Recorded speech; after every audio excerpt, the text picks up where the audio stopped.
Presiden terpilih Joko Widodo mengalokasikan 16 kursi menteri untuk partai koalisi. Namun ia membantah hal itu sebagai bentuk balas jasa pemenangan pemilu presiden. Selain itu, Jokowi juga akan menghapus pos penelitian dan pengembangan di tiap kementerian dan akan diintegrasi di bawah satu kementerian saja.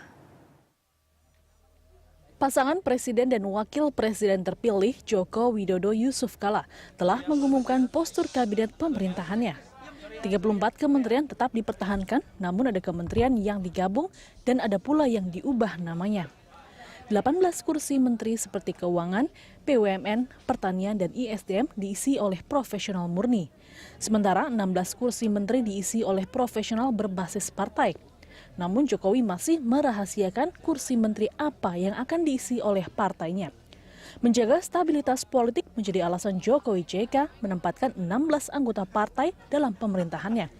Ia membantah penempatan orang-orang partai sebagai balas jasa dalam pemenangan pemilu lalu. Kalau yang namanya bagi-bagi kursi itu belum berangkat sudah, ya ikut saya ya, saya beri 4. Ya, gabung dengan saya beri 3. Gabung saya beri menteri utama itu. Kalau sekarang bedanya apa? Apanya? Bedanya apa? Bedanya saya mempunyai kalkulasi, kemudian kamu mau setor 100 nggak apa-apa, mau setor 25 nggak apa-apa, kamu setor 10 nggak apa-apa, kamu setor 200 nggak apa-apa, setor nama, silahkan.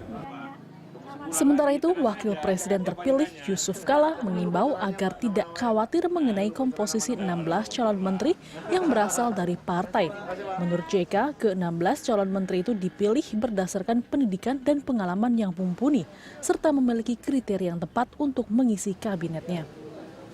Ya, karena ini maksud pengalaman itu tentu berdasarkan pendidikan dan juga profesional pendidikan dan pengalaman.